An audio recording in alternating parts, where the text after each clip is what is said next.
여러분 안녕하세요. 시사팩토리 100.3 김일입니다. 제8회 전국 동시지방선거를 49일 정도 남겨놓고 있는데요. 오는 6월 첫 주 지방선거가 있는 목요일까지 매주 목요일 시사팩토리 부속 시사연구소가 한시적으로 가동되고 있습니다. 오늘 목요일은 우리 생활 속에서 발생하는 주요 사건을 다시 재구성해서 그 의미와 시사점을 짚어보는 이동훈 변호사의 사건 수첩 코너 함께하고요.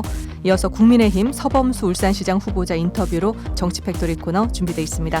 먼저 이동훈 변호사의 사건 수첩 코너부터 함께 가보시죠.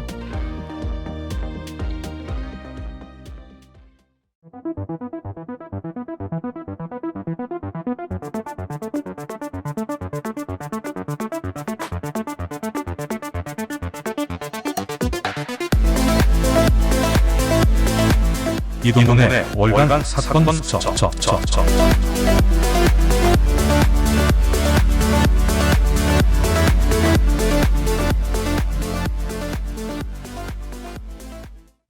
네, 이동훈 변호사의 사건 수첩 시작합니다. 코드 너무 좋은데요? 저희 김 PD께서 코드를 너무 좋게 만들어 주셔가지고 네, 3년 동안 CBS에 충성한 보람이 있는 것 같습니다. 네, 멋진 이동훈 변호사와 함께합니다. 그간 어떻게 지내셨어요? 그간 일단은 저희가 이제 코로나19가 계속 이제 완화되는 추세이긴 하지만은 네, 잘 피해가고 있습니다. 다행입니다. 네. 끝까지 잘 이겨내보죠. 네. 우리 울산지방검찰청 앞에 변호사 사무실이 있으니까 이 검수완박이라는 단어가 더 가깝게 들릴 것 같은데요. 네. 법조계에서 검찰 수사권 완전 박탈에 대해서 어떻게 보세요? 일단 우리나라 형사사법 체계가 가진 문제를 해결해야 한다는 인식에는 대부분 동의하는 입장인 것 같습니다. 네, 하지만 현재 진행되고 있는 검찰 수사권 완전 박탈, 그러니까 검수완박에 네, 대해서는 견해가 좀 많이 나뉘는 입장입니다. 네, 어떻게 나뉘어요? 그러니까 동의하는 입장 같은 경우에는 수사권, 네. 수사지휘권, 공소제기권, 공소유지권, 현행집행권 예, 이게 다 검찰 권력이거든요. 네, 여기에 대한 합당한 견제책이 없다는 것을 지적하면서 네, 특히 검찰의 수사권 장악으로 인하고 현실적으로 우리나라 검찰은 정치 권력이나 금력과 손잡고 봐주기 수사, 표적 네. 수사, 편파 수사 등의 비판의 대상이 되어 왔잖아요. 네, 그래서 수사는 사법 경찰 간의 책임하에 독자적으로 이루어지고 네. 검사는 그에 대한 사후 조사에 그치는 게 맞다는 입장을 표하고 있습니다. 동의하는 입장은. 네, 그런데 그 부정적인 입장 같은 경우에는 네, 물론 검찰 같은 경우에 과거에 몇 가지 무리한 수사 때문에 비판받아온 거 사실이다. 네, 근데 검찰의 수사기능 전체를 박탈하는 것은 빈대잡겠다고 초과사관 태우는 격이다. 라고 이야기를 하고 있어요. 네, 오히려 검수완박, 검찰 완국이 아닌 배심제나 디스커버리 제도, 그러니까 미국에서 하고 있는 배심제나 디스커버리 제도를 통해 가지고 네. 국민 주시 형사사법 체계를 위한 새로운 차원의 대안을 정교하게 모색하는 게 맞다라는 입장이 있습니다. 아, 그렇군요. 엊그제 민주당은 의총에서 검찰개혁 방안으로 형사소송법과 검찰청법에서 수사권을 삭제하겠다고 결과를 냈는데요. 중대범죄수사청을 당장 만들겠다는 내용은 아닙니다. 이 사안 어떻게 해석해야 되나요? 일단 지난 검경 수사권 조정안이 있었잖아요. 네, 그래서 검찰이 직접 수사할 수 있는 범위는 부패, 경제, 공직자, 선거, 방산, 대형 참사로 한정되어 있습니다. 이게 6대 범죄죠. 네, 그러니까 중대범죄수사청은 이 6대 범죄에 대한 검찰의 직접 수사권을 폐지하고 네. 중대범죄수사청으로 이관하는 게 핵심입니다. 그런데 공수처 출범도 보았잖아요. 네, 중수청 설치에는 최소 1년의 유예기간이 필요해요. 그리고 1년의 유예기간을 뒀다 하더라도 공수처가 바로 출범하지 못한 것처럼 상당한 시일이 걸릴 것으로 예상이 되죠. 네, 근데 하지만 형사소송법과 검찰청법 개정을 통해 가지고 수사권 기소권을 분리시키면은 국회 통과, 국무회의 공포가 이루어지면은 네. 3개월 후 바로 발효가 되기 때문에 유예기간이라는 게 거의 불필요하죠. 그래서 신속하고 근본적인 수사권 분리가 가능합니다. 근데 다만 중대청이 설치되기 전에 네, 결국은 중대청이 설치가 안 되면 경찰이 6대 범죄에 대해 수사권을 완전히 가지게 되는 거잖아요. 네. 그러면 수사권 분리 후에 경찰 통제에 대한 더 깊고 본질적인 논의가 필요하다고 저는 보입니다. 아, 그렇군요. 네. 법조계의 고견을 또 한번 들어볼 수 있었습니다. 그럼 이제 사건 수첩으로 넘어가 볼게요. 오늘 주제는 뭔가요? 네. 드디어 좀 가볍게 들어갑니다. 오늘의 주제는 어깨빵입니다. 네, 우리 가까운 사람이 당했죠. 네, 그렇죠. 네. 코로나19 방역 조치가 완화되면서 시민들의 외출이 잦아지고 있잖아요. 네, 그만큼 충돌이 많이 일어나고 있습니다. 그 과정에서 어깨빵을 당했을 때 어떻게 대처해야 되는지 네. 또 어깨빵을 한 사람이 어떤 처벌을 받을 수 있는지 준비해봤습니다. 오늘은 좀 가볍습니다. 네. 제가 청취자 여러분들을 위해서 어깨빵이라는 단어를 좀 취재해봤는데 공격을 의미하는 속어, 빵과 이 어깨가 합쳐진 신조어예요. 영어로는 숄더 책이라고 부르는데 보통 유동인구가 많은 곳에서 조심하지 않으면 상대방과 어깨를 부딪히기 십상이잖아요. 이로 인해서 극단적으로 서로 오해하고 또 싸움이 일어나기도 하는 것 같은데 그렇죠. 변호사님, 어깨빵의 경우 보통 어떤 처벌을 받나요? 그 일반적으로 어깨빵 같은 경우에 서로 같은 방향으로 마주오고 오면서 다른 곳을 쳐다보거나 휴대폰을 보다가 네. 미처 앞에 오는 사람을 발견하지 못해서 부딪히는 경우잖아요. 네. 이 경우에는 서로 고의가 없는 가실이기 때문에 네. 보통 이제 쌈바 가시폭행, 그러니까 법적으로 가시폭행은 없거든요. 네. 그래서 일반적으로 처벌되는 경우는 거의 없어요. 만약에 핸드폰 떨어뜨릴 수도 있잖아요. 그렇죠. 그런 근데 경우- 그것도 네. 가실손괴가 되는 거니까 그것도 네. 처벌 규정이 없어요. 다만 이제 민사적으로 손배를 해야 되는 문제는 있지만은 네. 처벌 규정은 없어요. 그렇군요. 근데 만약에 이 어깨빵으로 상대방이 상해를 입었다. 네. 그러면 가실치상으로 의율되기도 해요. 네. 그런데 이런 케이스는 매우 드뭅니다. 그렇군요. 근데 다만 네. 고의로 부딪히는 경우가 있어요. 이런 경우가 있어요? 네, 저희 가까운 사람이 당했잖아요. 고의로 부딪히는 경우를. 네. 특히 최근에 자신의 유튜브나 각종 개인 방송에 올릴 목적으로 지나가는 행인에게 고의로 어깨를 부딪히고 시비를 거는 케이스가 있습니다. 네. 검색해보면 다 나와요. 그렇군요. 돈 벌려고 그렇게 해요. 네.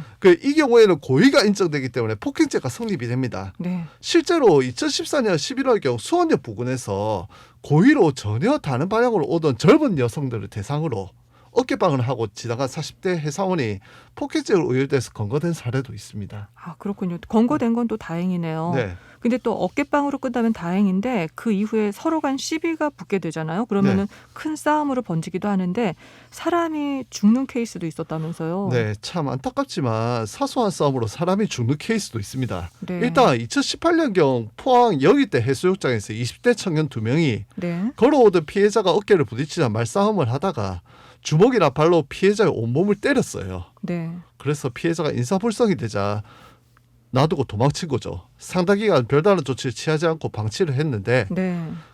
이제 경찰을 피해서 도주하다 잡혔어요. 네. 이때 재판부가 위 청년 2명에게 상해치사로 징역 3년 및 징역 2년 6월을 선고를 했습니다. 짧다는 생각이 들어요. 그래, 물론 이제 사람을 죽였는데 그것밖에 안 되냐라고 네. 할 수 있는데 피해자 유족하고 합의했어요. 그렇군요. 합의했기 때문에 그 정도 나온 겁니다. 네. 그리고 또 다른 사례는 지난 8월경인데 A 씨라고 할게요. 네. A 씨가 서울 강북구 한 거리에서 맞은편에 걸어오던 B 씨와 어깨를 부딪혀서 말다툼이 벌어졌어요. 네. 싸울 일도 아닌데 이걸 싸워요. 진짜 못났다. 진짜. 네. 예. 그리고 B 씨가 A 씨의 머리채를 잡고 골목으로 끌고 가 폭행을 했어요. 아이고. 네. 그래서 화가 난 A 씨가 주먹으로 B 씨의 얼굴을 수에 때렸네요. 네. 그러다 보니까 B 씨가 사망한 사건입니다. 그렇군요. 이 경우에 이제 A 씨가 상해치사로 징역 3년에 집행유예 5년을 선고받았어요. 당시 A 씨 변호인이 B 씨의 사망을 예견할 수 없었다. 네. B 씨로부터 폭행을 당하자 본인을 방어하기 위한 불가피한 선택이었다 주장을 했지만은 네. 잘 들으세요. 재판부에서 전부 받아들이지 않았습니다. 왜요? 일단은 과잉 방임한 게 있어요. 네.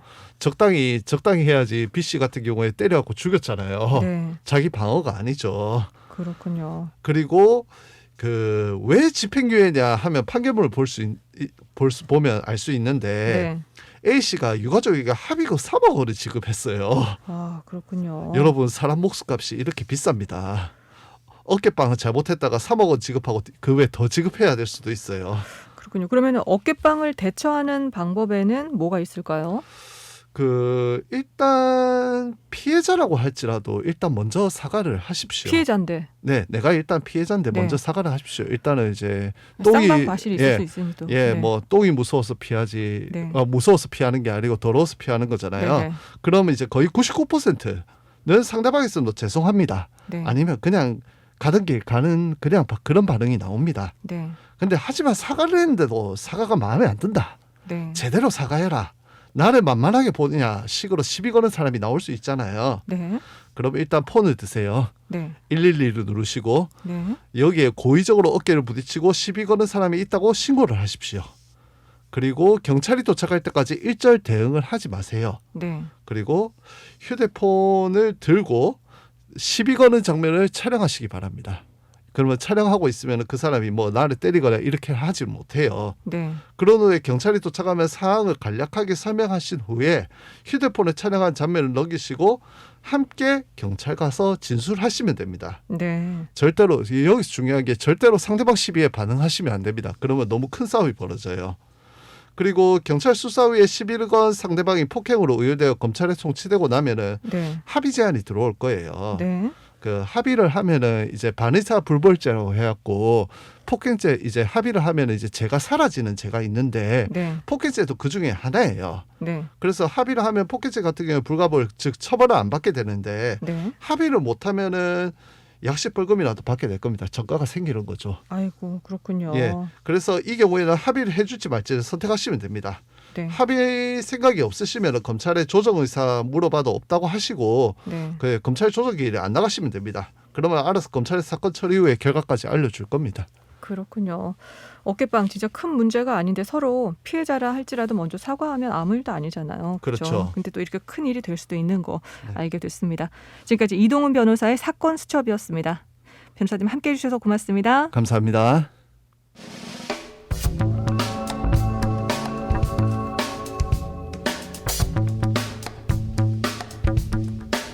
정치적 책임을 묻는다.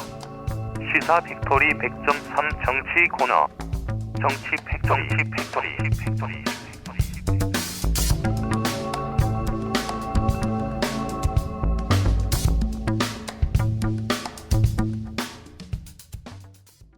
네, 국민의힘 서범수 울산시장 후보자 전화 연결돼 있습니다. 안녕하세요. 예, 안녕하십니까. 서범수입니다. 네, 국민의힘 울산시장 예비후보 경선에 올랐습니다. 그런데 예, 예. 실례지만 국회의원 0.5선에 불과한 애송이다.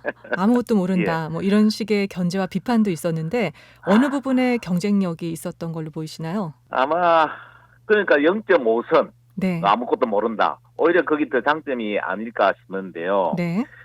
새롭게 변화하자는 시대 교체 일망이 좀 반영된 게 아니냐 아, 네. 그런 생각입니다. 그래서 1차 관문을 우리 당원들이나 우리 시민들 득득이 했기 때문에 그는 네. 어떤 변화의 길에 어긋나지 않도록 최선을 다하겠다는 말씀을 드립니다. 아, 그렇군요. 0.5선에 불과한 거는 시대 교체의 또 아이콘이 될 수 있는 거네요. 예. 네.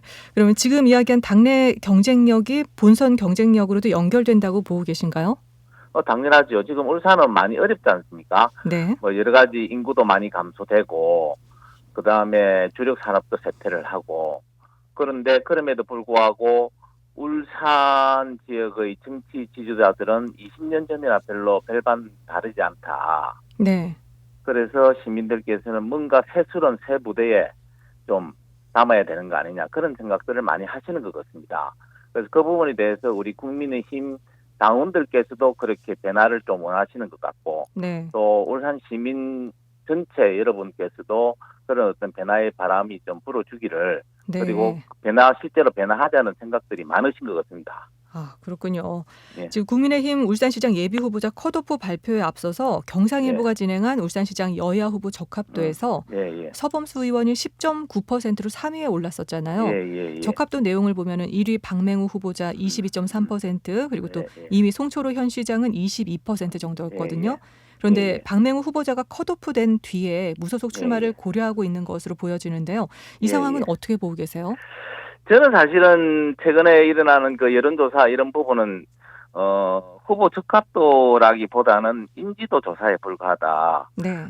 그럼에도 불구하고 전 현직 시장님 많이 나오셨거든요. 그렇게 그거는 당연한데 단지 네. 이제 우리 박명호 전 시장님께서 그렇게 높은 어떤 지지를 받으심에도 불구하고 네. 컷오프 한 부분에 대해서는 개인적으로 저도 좀 안타깝게 생각을 합니다. 그 박명호 전 시장님께서는 과거에도 많은 울산의 발전을 위해서 기여를 해오셨고 네. 또 한편으로 앞으로도 울산 발전을 위해서 함께 해 나가시기라고 저는 생각을 하고 네. 또 앞으로 뭐 무소속 출마를 하신다든지 뭐 이런 걸 지금 기자회견도 예정돼 있다고는 알고는 있으나 네.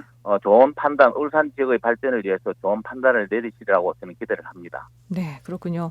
그러면 시정과 관련한 이야기로 좀 넘어가 보면 예. 윤석열 대통령 당선인과 협력해서 어떻게 지방 정부를 이끌어 나가실지 궁금합니다. 저는 사실은 이준석 대표 당 비서실장을 했기 때문에 네. 윤석열 당선인의 그 캠프에는 직접 몸을 담지는 않았음에도 불구하고 네. 당과 캠프 간의 어떤 소통 역할을 많이 해왔습니다. 그래서 지금 뭐 여러 가지 인수위라든지 내각 발표하시는 분들하고도 많은 접촉이 있었고 네. 또 윤석열 당선인하고도 많은 접촉이 있었습니다. 그래서 최근에도 지난주인가요? 오차는 이제 저희들 초선 의원들 네 사람하고 당선인하고 같이 점심을 먹으면서 네. 우리 당선인께서 특히 지방정부, 그러니까 지방선거를 강조를 많이 하셨습니다. 중앙정부하고 지방정부가 어느 정도 코드를 맞고 같이 가져야 네. 지방이 발전을 하고 지방의 균형 발전을 도모할 수 있다. 네. 그리고 지방 분권을 많이 할 거다.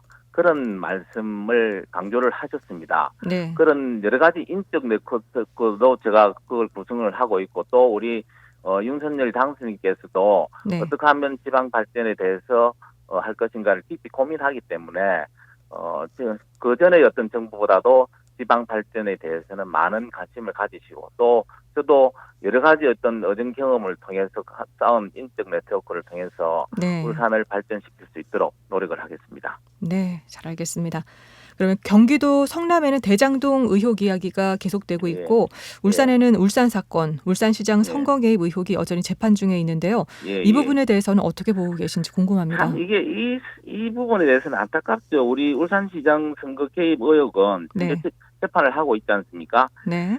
대한민국의 헌법 가치와 법을 위반했고 특히 대의민주주의 근간인 선거를 완전히 부정한 것이라고 저는 봅니다. 네. 그럼에도 불구하고 지금 13명이라는 사람이 기소가 돼가지고 2년이 지났는데도 불구하고 지금 1심 재판도 지금 결론이 안 나고 있는 그런 상황입니다. 네. 아마 곧 이 재판이 조속히 개최가 되어 마무리됨으로써 진실이 밝혀질 거라고 생각을 합니다. 지난 사실은 4년 전에 지방선거는 저희들 입장에서는 완전 시장직을 강탈당했고 그 시장직으로 인해서 우리 기초자치단체장이나 시의원, 군의원이 다 강탈당했다고 생각을 하거든요. 네. 그 강탈당한 그런 어떤 자리를 다시 이번 선거에서는 지방선거에서는 되찾아야 된다. 그러니까 비정상화된 걸 정상화시켜야 된다는 네.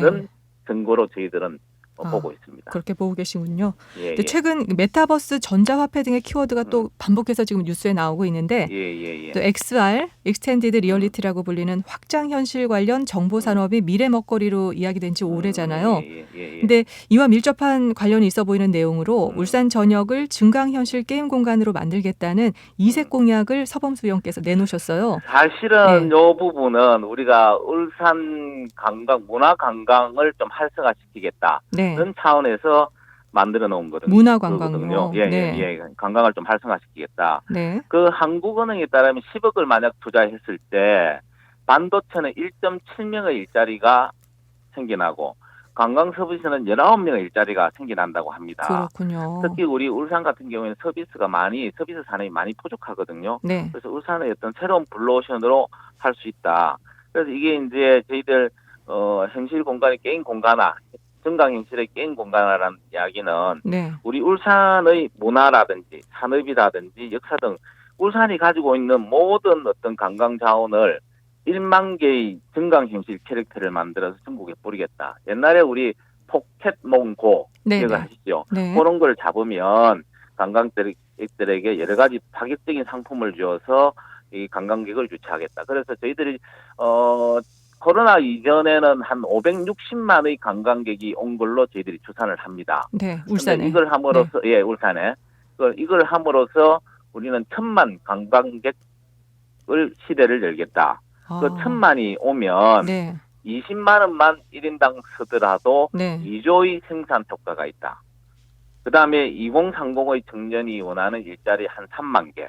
그리고 15만 명의 우리 울산 지역의 소상공인들이 연간 매출액이 한 1,000만 원 정도는 더 매출액이 증가할 수 있는 그런 좋은 효과가 있다고 생각을 합니다.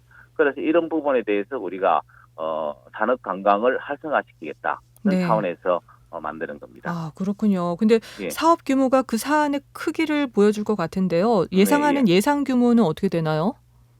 그러니까 그런 부분에 대해서 관광객을 1,000만 명을 저희들이 유치를 하면 네.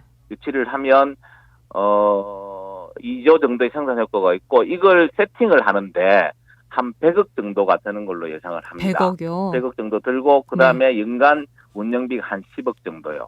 연간 그 정도 운영비는 예. 10억. 예, 네. 그런데 이제 거기에 대한 생산 유발 효과를 비하면 엄청나게 우리가 인풋분의 아웃풋이 클 수 있다는 네. 생각을 합니다. 아, 그렇군요.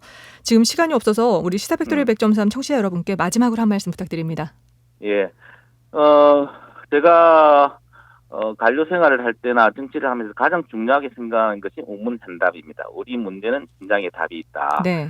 그래서 모든 행정은 시민의 삶 현장에서 답을 찾아야 한다고 생각을 합니다. 네. 실제로 공급자 유지의 행정이 아니라 시민이 원하는 시민이 주인이 되는 시민 중심의 행정이 필요한 시대라고 생각을 합니다. 그래서 시민들께서 구체적으로 피부에 와닿고 손에 잡히는 지정을 제가 하려고 노력하고 있습니다. 그래서 울산을 젊은 도시, 스마트 울산, 그리고 내 삶을 바꾸는 지정을 펼칠 수 있도록 저에게 한 번 더 기회를 주십사, 한 번 기회 주십사 부탁을 드리겠습니다. 네, 감사합니다. 지금까지 서범수 울산시장 후보자와 함께 얘기 나눴습니다. 네, 이제 마칠 시간인데요. 청취자 여러분께서는 오늘 이야기 어떻게 들으셨나요? 지금 손디아의 어른 나가고 있는데요. 그럼 저는 여기서 인사드리겠습니다. 지금까지 진행의 김일이었습니다. 감사합니다.